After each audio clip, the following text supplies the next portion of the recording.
ऑफिसमधून घरी जाण्यासाठी नुकत्याच बाहेर पडलेल्या प्रियांकाला तिच्या नवऱ्याचा फोन आला। तिने घाईत फोन उचलला तर समोरून तो म्हणाला, "अगं प्रियांका, आईच्या वाढदिवसाचा केक मी बनवायला टाकला होता, पण येताना गडबडीत तो केक घ्यायचा लक्षातच आलं नाही बघ। जरा येताना ती केक घेऊन येशील का ग? तुला रस्त्यातच पडेल ते दुकान." विक्रम म्हणाला। तिने त्याला होकार दिला आणि फोन ठेवून दिला। त्याने सांगितलेल्या पत्त्यावर ती पोहोचली आणि दुकानातून केक घेतला। ती केक व्यवस्थित गाडीत ठेवताना तिची नजर समोरच असणाऱ्या एका जोडप्यावर गेली। ते दोघे एकमेकांशी जरा गरजेपेक्षा जास्तच लगट करत होते, त्यामुळे दुर्लक्ष करूनही तिची नजर आपसुकच तिकडे वळली।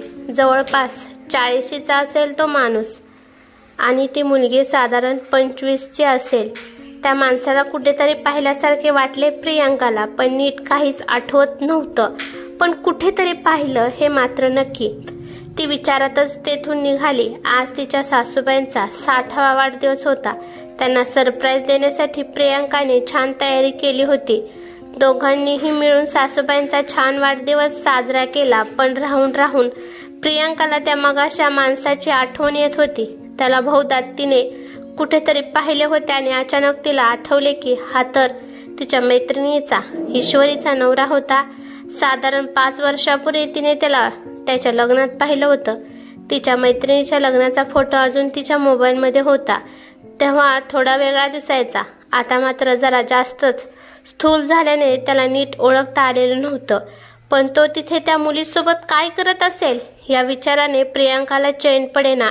दोघे ज्या पद्धतीने एकमेकांशी लगट करत होते ते पाहून ती त्याची मैत्रीण असावी असे तिला अजिबात वाटले नव्हते। म्हणजे त्या दोघांचा अफेअर सुरू आहे हे तर नक्कीच। म्हणजे तो आणि ईश्वरी आता एकत्र राहत नसतील का, की तिला यातलं काहीच माहितीच नसेल? अशा एक ना एक अनेक विचारांनी प्रियांकाच्या डोक्यात थैमान घातले होते। तिने हे सगळं विसरण्याचा प्रयत्न केला, पण राहून राहून ईश्वरीचा चेहरा तिला आठवत होता। ईश्वरी आणि ती 8व्या वर्गापासून ते 12वी पर्यंत सोबतच शिकायच्या। त्यांच्या मैत्रिणीचा एक ग्रुप होता। ईश्वरी तिची सर्वात जवळची मैत्रीण नसली तरी त्या दोघींची चांगली मैत्री होती। ईश्वरी दिसायला खूप सुंदर होती, अभ्यासात तर सगळ्यात पुढे। अगदी 12वी पर्यंत केसांच्या 2 वेण्या पाडायची, स्वभावाने गोड आणि बोलायला लागवी। तिला अभ्यासात कसलीही मदत मागितली तर एका पायावर तयार असायची। सगळ्या शिक्षकांची आवडती होती ईश्वरी। 12वीत चांगले मार्क्स मिळाल्यावर ती नक्कीच तिच्या आवडत्या क्षेत्रात म्हणजे इंटेरियर डिझायनिंग मध्ये पुढील शिक्षण घेईल असे वाटले होते, पण तिने मात्र BA ला ऍडमिशन घेतली। प्रियांकाने 12वी नंतर इंजिनिअरिंग करायचे ठरवले होते, त्यामुळे दोघींची कॉलेज बदलली आणि मग संपर्क कमी होत गेला। त्यानंतर 5 ते 6 महिन्यात तिच्या लग्नाची पत्रिका घरी आली। पत्रिका पाहून प्रियांका अगदी शॉक झाली। तिला अजिबात कल्पना नव्हती की शाळेत हुशार असणारी ईश्वरी इतक्या लवकर लग्नाचा निर्णय घेईल। प्रियांका सगळ्या मैत्रिणींसोबत तिच्या लग्नाला गेली होती। गुलाबी रंगाच्या शालूत ईश्वरी खूप सुंदर दिसत होती, पण तिचा नवरा मात्र खूप वयस्कर वाटत होता, दिसायला सुद्धा रागीट वाटत होता। तिचं लग्न झाल्यावर प्रियांकाने तिच्या मैत्रिणी नवरा नवरीला भेटायला स्टेजवर गेल्या होत्या। त्यानंतर ईश्वरीने तिच्या नवऱ्याला तिच्या मैत्रिणीची ओळख करून दिली, पण त्याने मात्र हिच्या मैत्रिणीकडे साफ दुर्लक्ष केलं होतं। त्या दिवशी प्रियांकाने त्याला जवळून पाहिलं होतं आणि त्यानंतर आधी शिक्षण आणि नंतर जॉबच्या निमित्ताने ईश्वरीला भेटायचं तिचं राहूनच जायचं। त्यानंतर प्रियांकाचे जेव्हा लग्न ठरले तेव्हा तिने आठवणीने ईश्वरीच्या भावाकडून ईश्वरीच्या सासरचा पत्ता घेतला होता आणि तिला लग्नाची पत्रिका पाठवली होती। प्रियांकाच्या सगळ्याच मैत्रिणी लग्नाला आल्या होत्या, पण ईश्वरी मात्र आली नव्हती। आज मात्र प्रियांकाला खूप इच्छा होती ईश्वरीला भेटायची। तिने तिची जुनी डायरी शोधली आणि त्यामध्ये तिला ईश्वरीचा पत्ता सापडला सुद्धा। प्रियांकाने रविवारीच ईश्वरीकडे जायचे ठरवले। त्यानंतर रविवारी प्रियांका ईश्वरीकडे जायला निघाली आणि बरोबर ईश्वरीचा घराचा पत्ता शोधत तिच्या घरापर्यंत पोहोचली। तिचं घर म्हणजे छान बंगला होता। गेटच्या आतमध्ये गेल्यावर आतमध्ये सुंदर गार्डन दिसत होते। त्यानंतर प्रियांकाने आतमध्ये जाऊन दारावरची बेल वाजवली आणि तिच्या अपेक्षेप्रमाणे दार उघडताच समोर ईश्वरी दिसली। सुंदर महागातली साडी घातलेली, गळ्यात मोठं मंगळसूत्र आणि कपाळावर छान मोठी टिकली। तिने प्रियांकाला ओळखलं आणि तिला मिठी मारली। प्रियांकाला भेटण्याचा आनंद तिच्या चेहऱ्यावर ओसांडून वाहत होता. प्रियांकाला पाहून काय करू आणि काय नको असं झालं होतं तिला. प्रियांका, तुला पाहून किती आनंद झाला म्हणून सांगू तुला. तुझी माझी अशी भेट होईल असे काही वाटलेच नव्हते ग मला, ईश्वरी म्हणाली. तुझी आठवण आली आणि तुझा पत्ता शोधून तुझ्या घरी आली. मला पण खूप आनंद झालाय तुला भेटून, प्रियांका म्हणाली. हल्ली कुठे असतेस आणि काय करतेस, ईश्वरीने विचारले. लग्न करून या शहरात स्थायिक झाले आणि जॉब पण इथेच आहे. तू काय करतेस, प्रियांका म्हणाली. गृहिणी आहे. लग्न झाल्यावर शिकायची संधीच नाही मिळाली. त्यानंतर 2 मुलं झाले. आता मुलांना आणि घराला सांभाळत आहे, ईश्वरी म्हणाली. आमच्या गोष्टी ऐकून तिच्या सासूबाई आतमधून आल्या आणि तिरकसपणे प्रियांकाकडे पाहू लागल्या आणि म्हणाल्या, मैत्रीण आहे वाटतं. हो आई, ही माझी मैत्रीण प्रियांका आहे. मला भेटायला आली आहे, ईश्वरी उत्तरली. मग जा आणि तुझ्या रूम मध्ये जाऊन गप्पा मारा, सासूबाई जरा कठोर आवाजात म्हणाल्या. पण लगेच त्यांनी प्रियांकाकडे पाहिलं आणि म्हणाल्या, नाही म्हणजे मुलं झोपली आहेत आत, आवाजाने उठतील. ठीक आहे आई, जाते आत, ईश्वरी म्हणाली. प्रियांका समोर तिच्या सासूबाईंनी तिला असे म्हटल्याने ईश्वरी जरा खजील झाली होती. पण प्रियांकाला मात्र तिच्याशी एकांतात बोलायचं असल्याने तिला चांगलंच वाटलं. ईश्वरीने तिला तिचं घर दाखवलं आणि तिच्या रूम मध्ये गेले. कॉलेजमध्ये असताना तिच्या इंटेरियर डिझायनिंगची आवड तिने स्वतःच घर सजवून जोपासली होती. घर अगदी सुंदर सजवले होते ईश्वरीने. त्या दोघीही तिच्या रूम मध्ये आल्या आणि आल्याबरोबर प्रियांकाने ईश्वरीला प्रश्न विचारला. ईश्वरी, तू खुश तर आहेस ना, तिच्या प्रश्नावर ईश्वरीने चमकून तिच्याकडे पाहिलं आणि तिच्या डोळ्यात नकळतपणे अश्रू दाटून आले. काय ग, काय झाले, तुझ्या डोळ्यात पाणी का आलं, प्रियांकाने विचारले. काही नाही, पण खूप दिवसांनी कुणीतरी हा प्रश्न विचारला ग, खूप छान वाटलं मला, ईश्वरी म्हणाली. मग तुझ्या डोळ्यात हे अश्रू का आले, प्रियांकाने विचारले. काही नाही ग, सहजच, तू सांग ना आणखीन काही, ईश्वरी विषय टाळत म्हणाले. सांगायचे तर आहे, पण कसं सांगू काही कळत नाहीये. तुला वाईट तर वाटणार नाही ना, प्रियांका म्हणाली. नाही वाटणार, सांग, ती निर्धाराने म्हणाली. मी काल तुझ्या मिस्टरांना बाहेर एका मुलीसोबत बघितलं. म्हणजे तसं काही असेल असे मला नक्की माहिती नाही, पण बघितलं म्हणून म्हटलं तुला एकदा सांगावं, प्रियांका जरा चाचरत म्हणाली. प्रियांकाला वाटले होते की आपले बोलणे ऐकून ईश्वरीला धक्का बसेल, ती दुःखी होईल, निदान आपल्याला ओरडून सांगेल की तुला काही गैरसमज झाला असेल. पण ईश्वरी मात्र प्रियांकाचे बोलणे ऐकून कमालीची शांत झाली होती. तिला जणू काही फरकच पडला नव्हता. काय झालं, तू अशी अचानक गप्प का झालीस, काहीतरी बोल ना, प्रियांका म्हणाली. मला सगळं माहित आहे, ईश्वरी शांतपणे उत्तरली. मग तू त्यांना काही बोलली नाहीस का, आणि तरी पण तू इथे त्यांच्यासोबत राहतेस, त्यांना जाब का नाही विचारत तू, प्रियांका म्हणाली. तुला काय वाटतं, मला कळाल्यावर मी त्यांना जाब विचारला नसेल का, ईश्वरी म्हणाली. मग काय म्हणाले ते, प्रियांकाने न राहून विचारले. यांच्याशी लग्न झाले तेव्हा मी वयाने थोडी लहानच होते. मला पुढे शिकायचं होतं, पण यांचं स्थळ आलं आणि हे म्हणाले की आम्ही मुलीला शिकवतो. मग आईबाबांनी सुद्धा यांची श्रीमंती आणि प्रतिष्ठा पाहून माझं यांच्याशी लग्न लावून दिलं. इतक्या चांगल्या घरी माझं लग्न करून दिल्याने माझ्या माहेरच्यांची प्रतिष्ठा वाढली होती, त्यामुळे ते निश्चिंत झाले. मग मी या घरात सून बनून आले. या घरचे वेगळेच नियम होते. सून कितीही शिकलेली आली तरीही इथे नोकरी करण्याची परवानगी नव्हती. हे तर कामानिमित्ताने सतत बाहेर राहायचे. घरात सासूबाई आणि मीच असायचो. आमच्या सासूबाई शिस्तीच्या खूप कडक आहेत. त्यांना कामात जराही चूक झालेली चालत नाही, त्यामुळे मी सतत त्यांना घाबरून असायचे. मला वाटले एकदा का माझं कॉलेज पुन्हा सुरू झालं की मग मला थोडी मोकळीक मिळेल. पण लग्न झाल्यानंतर 4 महिन्यात मला दिवस गेले आणि शिक्षण वगैरे तिथेच थांबलं.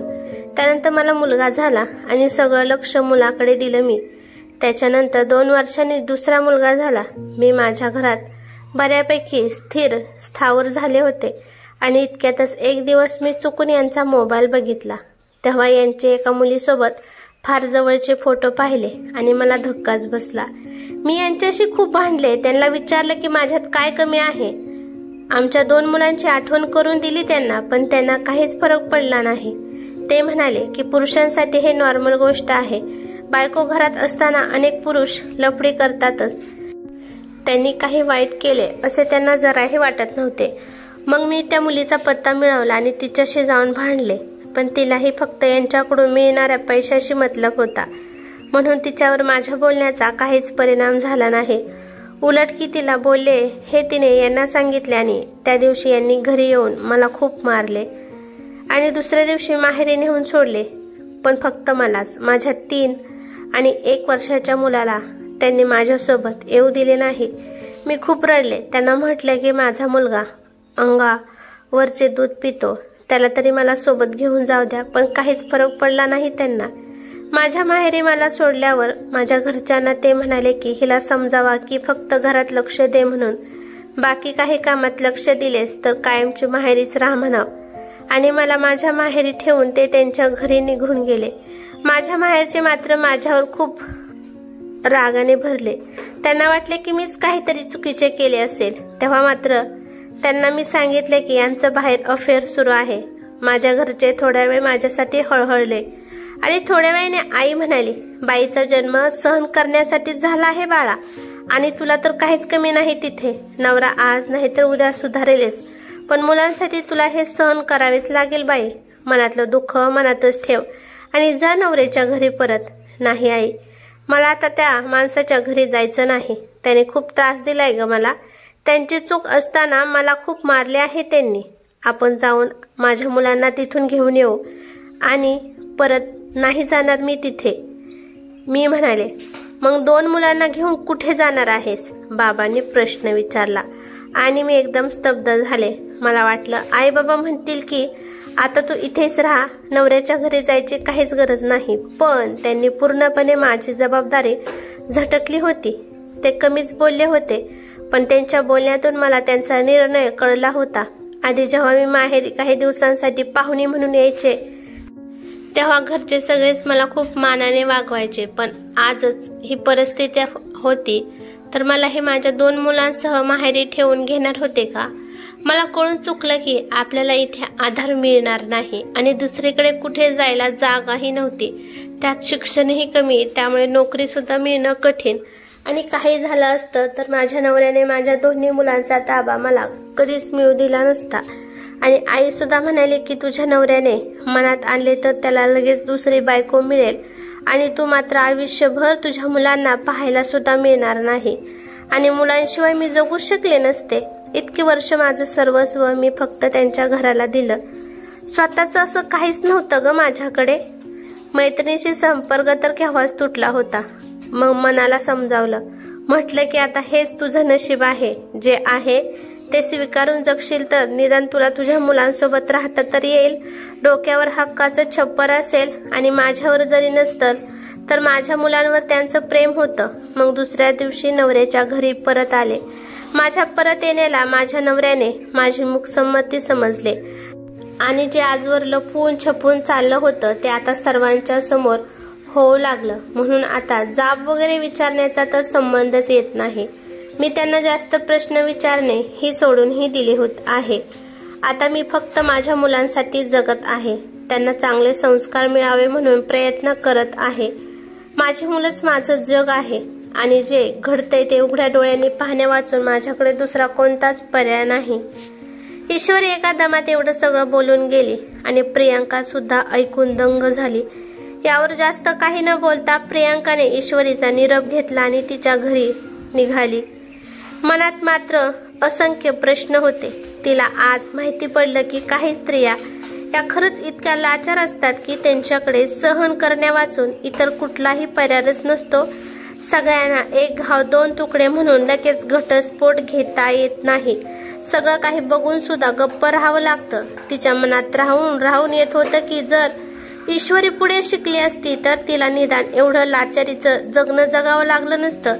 पण जगाचं वास्तव सुद्धा हेच आहे की बऱ्याचदा चांगल्या शिक्षित आणि नोकरी करणाऱ्या स्त्रियांना देखील कोणत्या ना कोणत्या गोष्टींना सामोरे जावेच लागते.